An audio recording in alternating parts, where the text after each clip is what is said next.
Ladies and gentlemen, Gill Goldstein.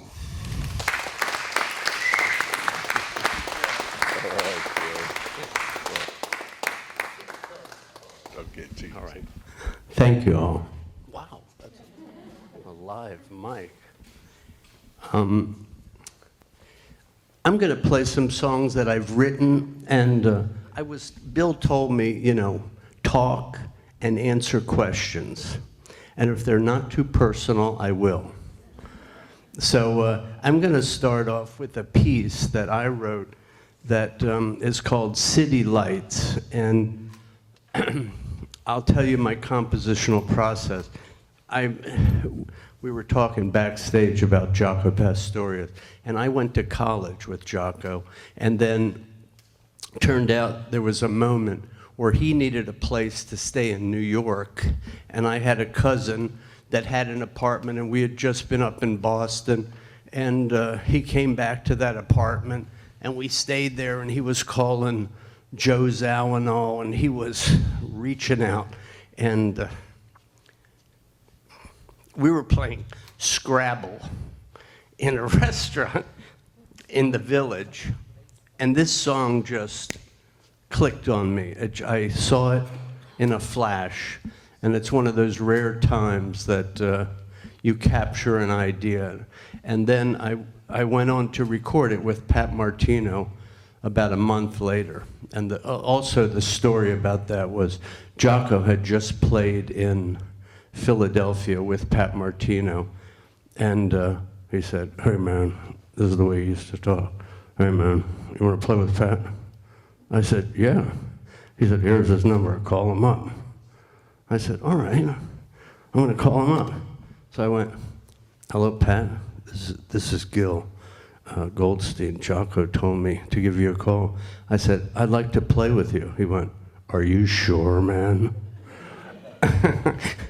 He could sense some hesitancy and fear.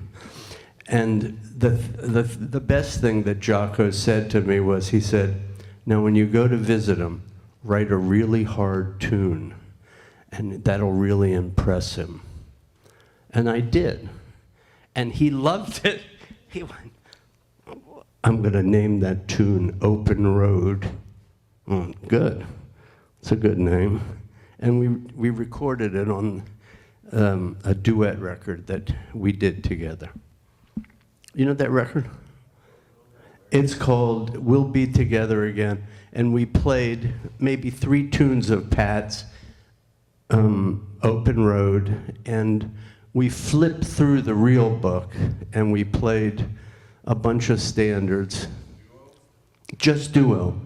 And there was a piano there. I'm just going to talk the whole night, if that's okay with you. I can play the piano, I can, but I'm going to talk a lot. And there was a piano at the studio, and we started to play a song, and he says, "Man, I just want to give," he did talk a little like Jaco too. He had a very deep voice. And he said, you're playing a lot like Bill Evans." He said, "I think that's not a good career move for you on a first record, because people will say he plays just like Bill Evans," which would be not a bad thing. But you know, that was my reference for playing with guitar, Bill Evans and Jim Hall. So there happened to be an electric piano there that was better, actually, than the piano that was there. So I did the whole record on electric piano. And we were talking backstage. Bill is primarily, as well as a great pianist, he thinks of himself as a composer. And I think of myself as an arranger. You know, I play the piano, but mostly an arranger. And should I play the piano? But what I was going to say was, then I'm going to play the piano, is that record that I did with Pat Martino on the electric piano was my first arranging job, because I was kind of arranging, you know, kind of playing pads for him. That shake your head like, okay, I got you, Gil. And now I'm going to play the piano.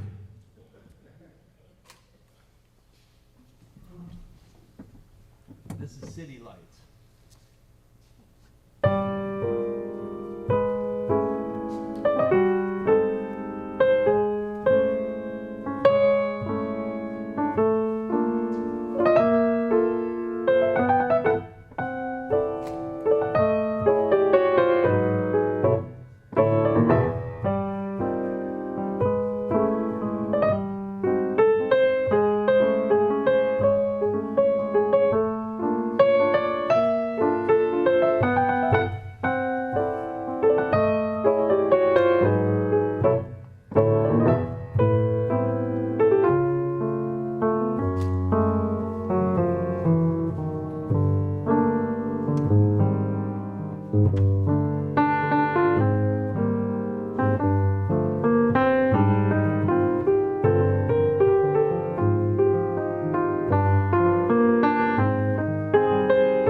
Thank you very much.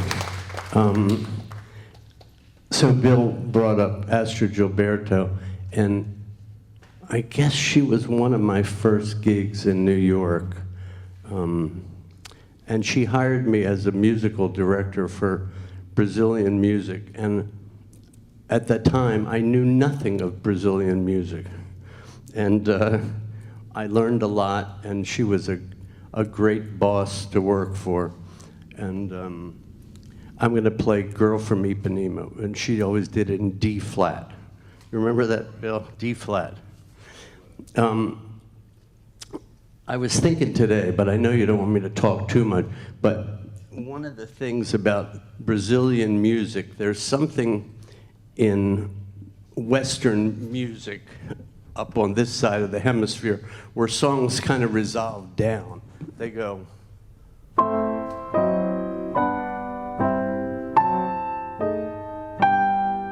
know, it's kind of, the pitches always seem to move down.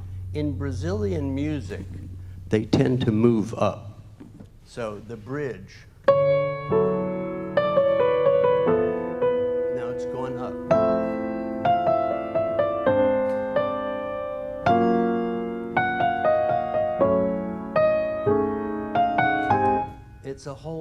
It's a whole nother movement, and it gives it that, whatever that is in Brazilian music that we love. So this is Girl from Ipanema.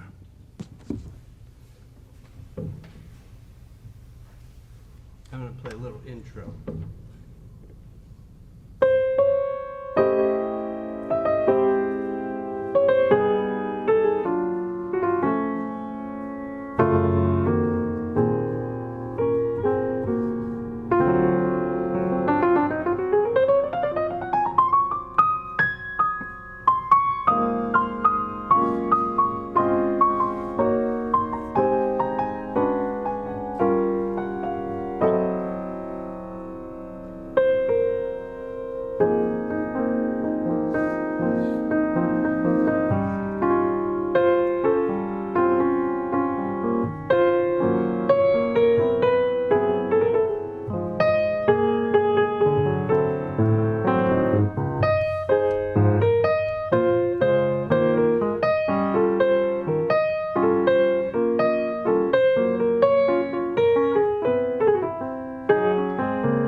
Thank you. Also in that band with Astor was a great guitarist that we were also mentioning backstage, Homero Lubambo, who I did a wonderful record with Toninho Horta called My Foolish Heart. And I've done a lot of projects with him, and he's just a magnificent Brazilian guitarist and taught me so much. And this is one of the songs he taught me, written by Hermeto Pascoal, called Choro pra ele. And it's a choro for him. And the hymn was John Coltrane. And I think it comes from that it starts with, which is a kind of a lick that Coltrane played in Giant Steps. And you'll see where Hermeto took that.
Thank you very much.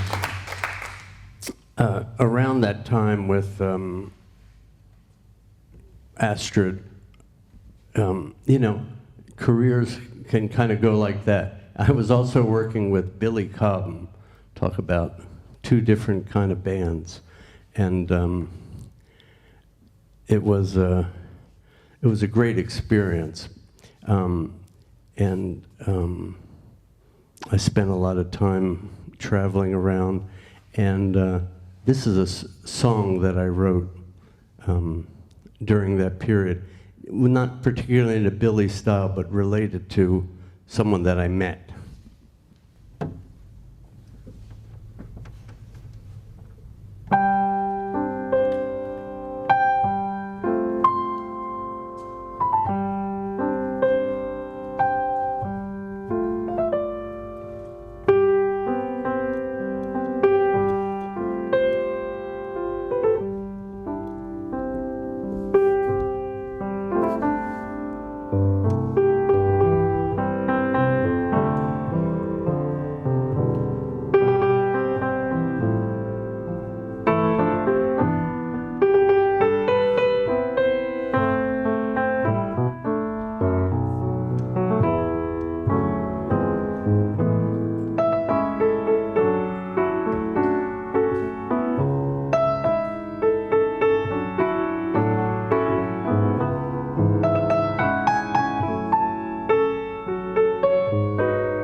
Thank you very much.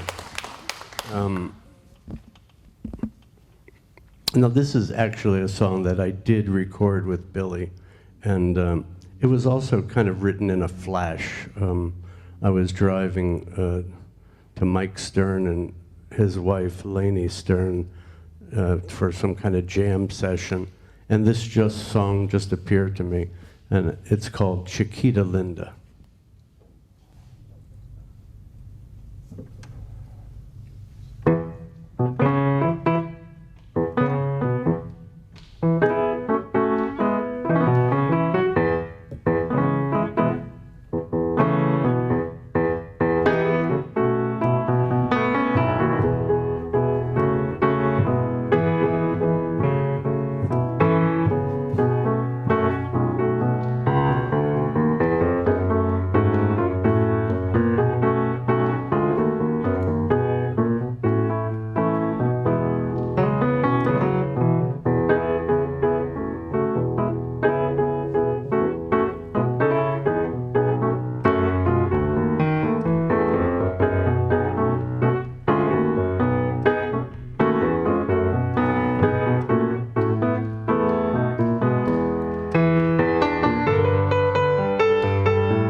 Thank you.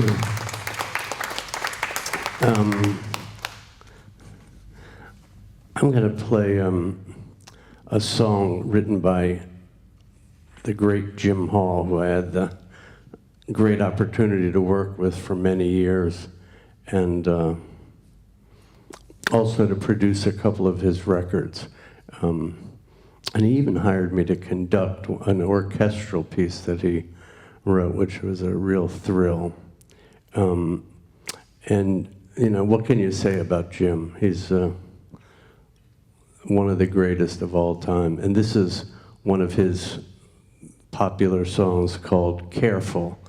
And it's kind of a blues, but Jim used to say it's a 16-bar blues, and if you're not careful, it becomes a 12-bar blues. So I'm going to try to keep it 16 bars.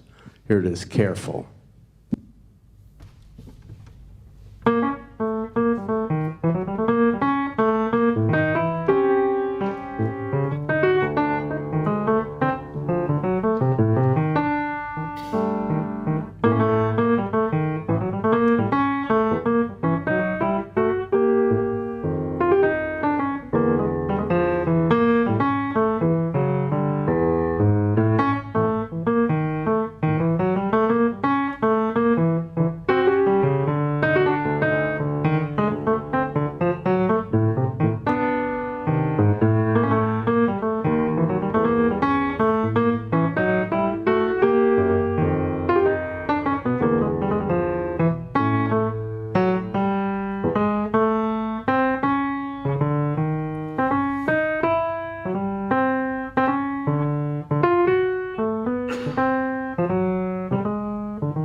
Thank you. Okay. Now, do you guys have any questions? How about answers? Questions? Yes, just jump in. Personal question, get ready. I'm wondering at what stage in your young life you decided that music would be your vocation, and were you encouraged in that direction? Well, I started playing the accordion about age 5, and it's one of my first memories in life. My dad said, "Son, we're going to get you that accordion." And I said, "Well, what happens if I make a mistake?" Daddy said, "Just keep playing. Nobody will ever know." And I said, "All right, I'm going to be an improvising musician." I decided then at 5. And I played accordion for many years, and my parents were very encouraging. And I eventually sidetracked the accordion. It seemed like not the most serious instrument, but that was a mistake, of course. And then I switched to piano, and I remember my accordion teacher walking up the steps going, "You're going to lose your left hand. You know, the buttons." He said, "The buttons are going to be gone. You'll never remember them." And I went, "I remember the button." And then when I was, I guess, 32, I was at my brother's house. He said, "Gil, do you want your accordion back?" And I went, "Duh, you know, really?" I completely forgot about the accordion. And as soon as I put it in my hands again, I went, "The accordion. You know, that's kind of my sound," and what I just lost track of it. But it was a great help in my brain as an arranger, because I think the accordion is a real orchestral instrument, like the electric piano. You know, it's almost like you're playing an orchestra. You can hold notes, which you can't do on here. You know, it's just like, goodbye. Accordion, you can make it get louder and softer. So, does that answer your question? How old were you when you decided this was going to be your vocation? Oh, and the vocation, that was hard, you know, because I went to college for a while, you know, a long while. I got a master's and then kind of a doctorate, and you know, I thought it's hard to make a living, and I have to say I was very lucky that I met people at every turn, and it became a vocation. You know, I wasn't confident that I would have a musical vocation, but I have, you know, all these years, and I'm still trying to make a living. So, you know, and you try to reinvent yourself. You know, I kind of found different areas in music that I could enjoy and also make part of my vocation, as well as teaching. Go ahead. A statement. I don't hear a word you're saying. A statement, not a question. I think your duet with Jim Hall on Circles is one of the most beautiful pieces of piano playing I've ever heard. Oh, thank you. Thank you. You know, yeah. I was lucky to work with so many great people, you know. That's how your vocation gets better, because you work with great people and they raise you up. You got a question? No. You were just shrugging. On the accordion, though, you're a serious accordion player, right? You're a serious accordion player. I attempt to be serious. I mean, you've done gigs where people call you just for accordion. That's true, yeah. The first person that actually hired me to play accordion was Michel Petrucciani, who lived on our street in Brooklyn. He went, "Hey man, you play accordion?" I said, "Yeah." He goes, "I got a record and it's a song called Paris. I want you to play accordion on it." And, you know, I just started doing a lot of things. At the time that Michelle called me, I was still playing the accordion that I had when I was a kid. And then I kind of, you know, which is called a lady's size accordion. It's a full size amount of keys, but the notes are about this close together. But I still have that instrument, and I took it on tour with Pat Metheny and played 5,000 gigs with him on that little accordion that my parents bought me, I think, for $80. And it's in perfect shape even today, you know. But then I did a tour, Richard Galliano, do you people know who Richard is? He's an incredible, he's really a musette, French musette star. But do you know him, Bill? No, he's fantastic. He's a real jazz, and he also plays bandoneon. He's a tango master. He plays the bandoneon, which is the hardest instrument in the world. I could tell you why, but it would take too long. It's an instrument that literally has no system of notes. They just said, let's put a G here, and a C sharp here, and a D, and you have to memorize where all the notes are. And it's, when you go in, it's one, and when you go out, it's a different one. I don't know how any human being plays it, but there are genius accordion players that can learn different systems. I'm not one of them. I did learn a system called free bass accordion that has single notes on the left hand, and I'm pretty good at that now. But what the long story I'm telling was, he hired me to do a tour once with him where I played piano and about 6 or 7 songs on accordion. And the first gig we did was in Torino, and I was at the piano playing the first 3 songs, and then it was my time to play the accordion. And he had asked me to stand while I played, because I'm more comfortable to sit, because I can put the accordion on my leg, and I just feel more comfortable like that. He said, I think it's good if we're both standing. So I picked up my accordion and started walking towards him, and I actually heard the audience go, like, no, he's not gonna play. And I hung in there with Richard, you know, and it made me a much better accordionist.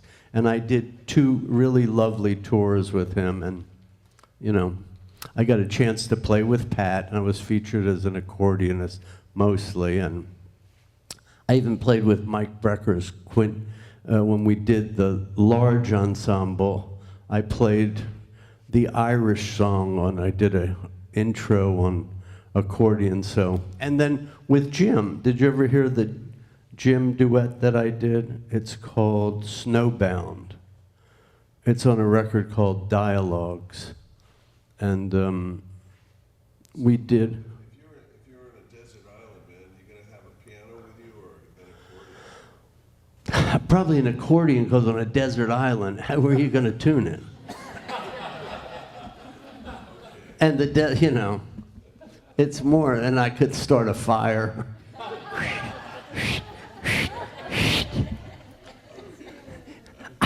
But I think I probably would be missing an accordion if I didn't have it. But the last 2 years, when we moved from Brooklyn, I brought my piano from Brooklyn, and I fell in love with it again, just as a piano, yeah, you know. Because sometimes, I don't know if you feel like this, but when you consider yourself a composer, you go, I haven't been practicing the piano. You have to practice the piano, and it's you need a couple hours, I think, to get your chops to where they are, you know, where you feel like I'm really playing. I don't know that today I have them where I really want them, but you know, I find myself in the morning, if I play for an hour, I go, okay, I'm thinking and playing. When I toured with Pat Metheny, we would do our sound check, and then he would practice until the gig. And if his fingers didn't feel, I know they're warmed up, he'd say, we're gonna hold the show for 20 minutes. You know, he didn't feel, you know, it's almost like you have to keep yourself. Don't you find that? I mean, practicing hours and hours takes its toll on your body as you get older, I think. See, I've tried to find a gentler, more economical way to keep it together. Yeah, it does. It's a hard thing to do.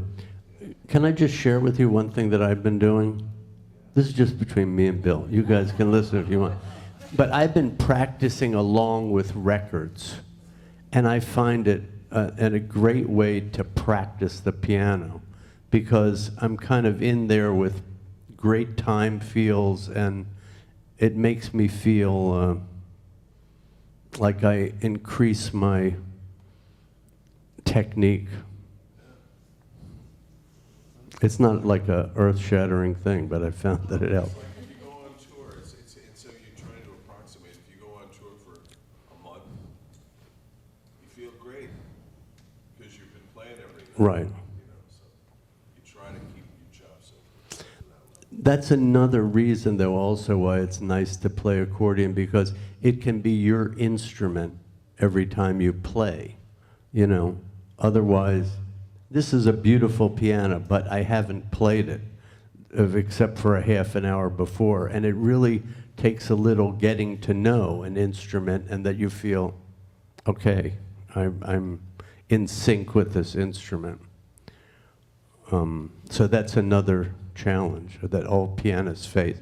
That's a good setup, actually, for the next thing I was going to play, which is, it's a piece written by Jaco Pastorius, which was not particularly recorded by him.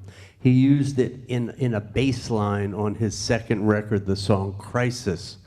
It was playing by a machine. This is the line.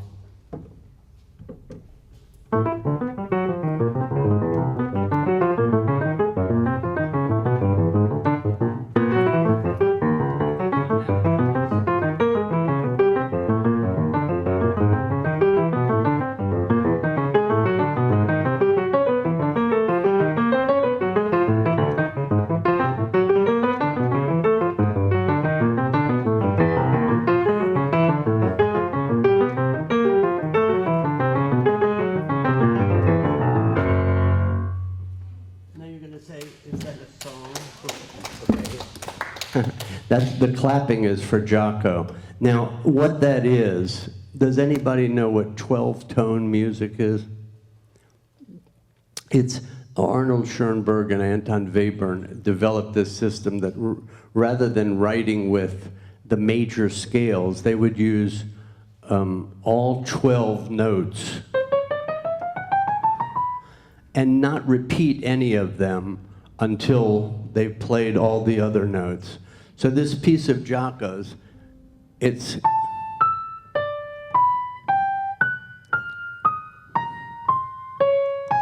that's all 12 notes. He picked the pattern. But usually 12-tone music sounds like this.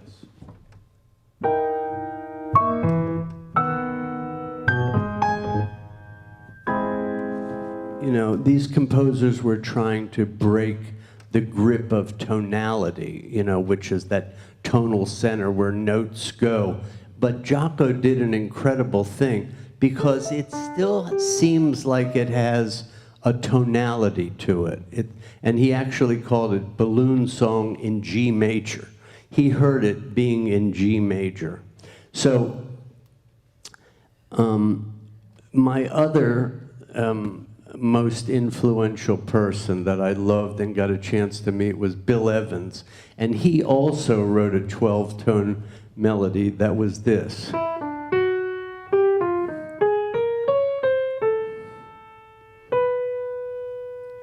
Now he did it again. Same 12 notes. And then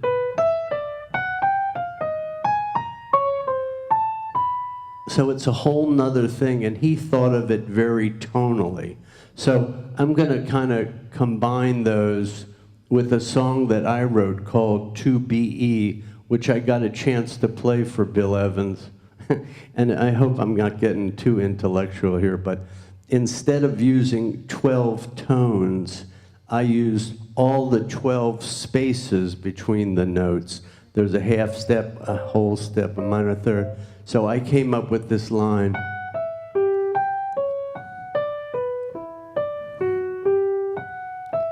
So it seems a little bit more tonal than 12 tone because you can kind of adjust the tonality.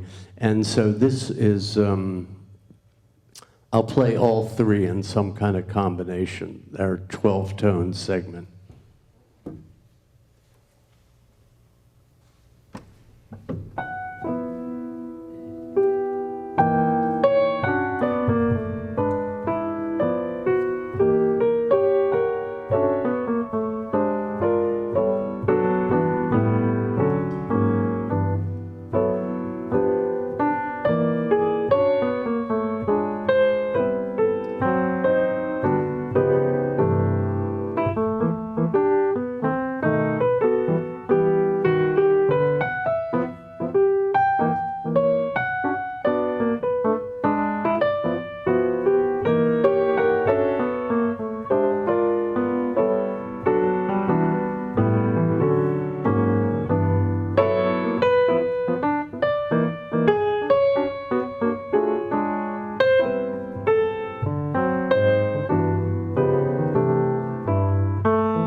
Thank you.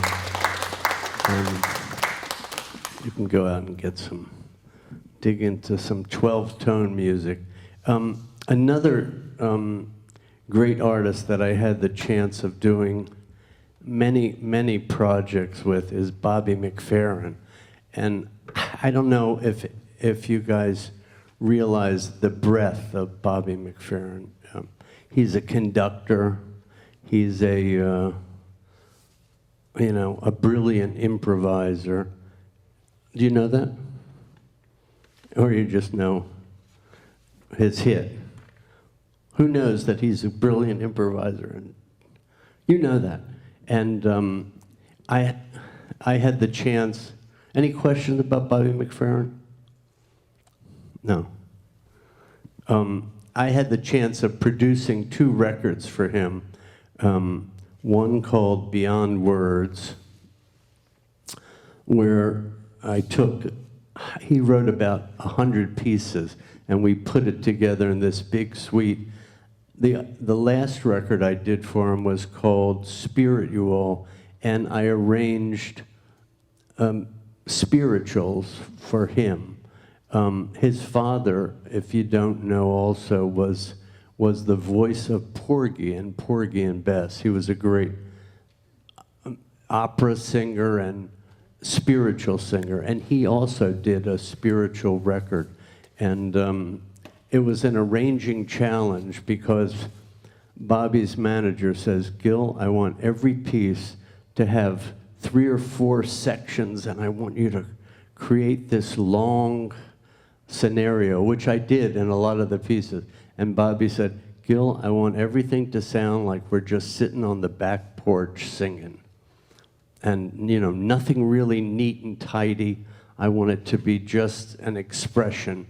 So I had to kind of go down the middle there and find a thing. And I think we found some really beautiful expressions of these spirituals. And I did win a Grammy for arranging Swing Low from that record. And this is one of my favorite arrangements from that record, the Bob Dylan song, I Shall Be Released.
We are at about an hour and 15 now. I was told we should keep it close to that. Can we go a little bit more? Yes. Okay, all right.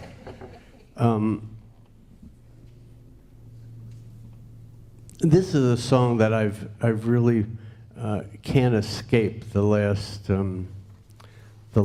year. It's by Michel Legrand, and my favorite version of it is with Bill Evans and Tony Bennett, and it's a really amazing and very complex song that he wrote, Michel Legrand, called "You Must Believe in Spring."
I must play a piece by Michael Brecker. I was very lucky to meet and get to work with Mike. This piece is one, I did a tour with him with the great Don Elias, and that's when Mike discovered me for himself, because our first gig at, I think it was Queen Elizabeth Hall, I was comping chords for him on a kind of a funk tune, and he turned around and he said, "You're comping your ass off."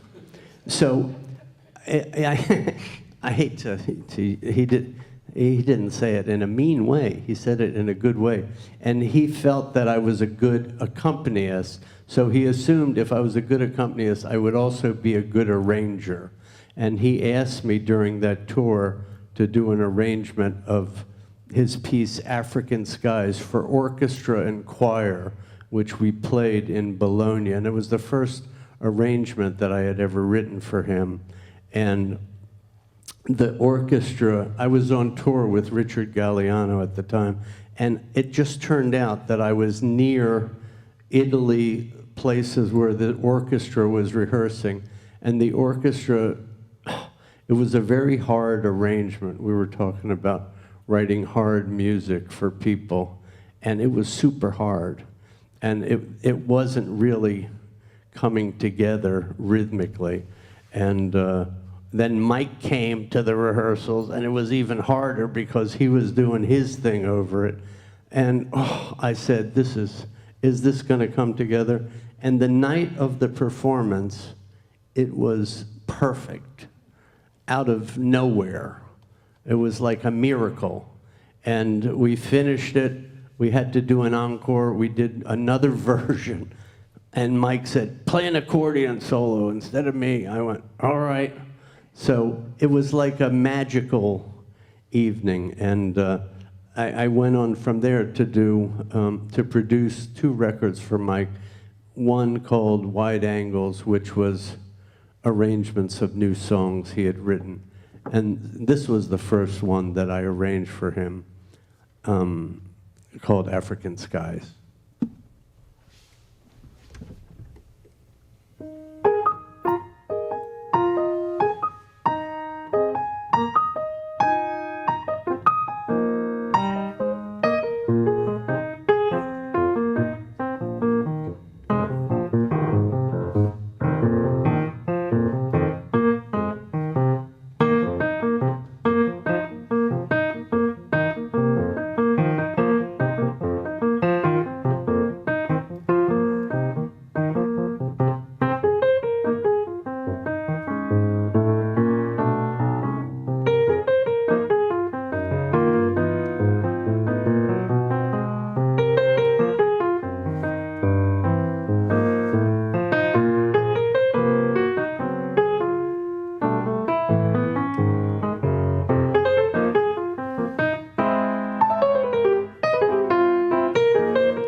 Thank you all very much. It's been a pleasure playing for you and hanging out with you. Thanks a lot.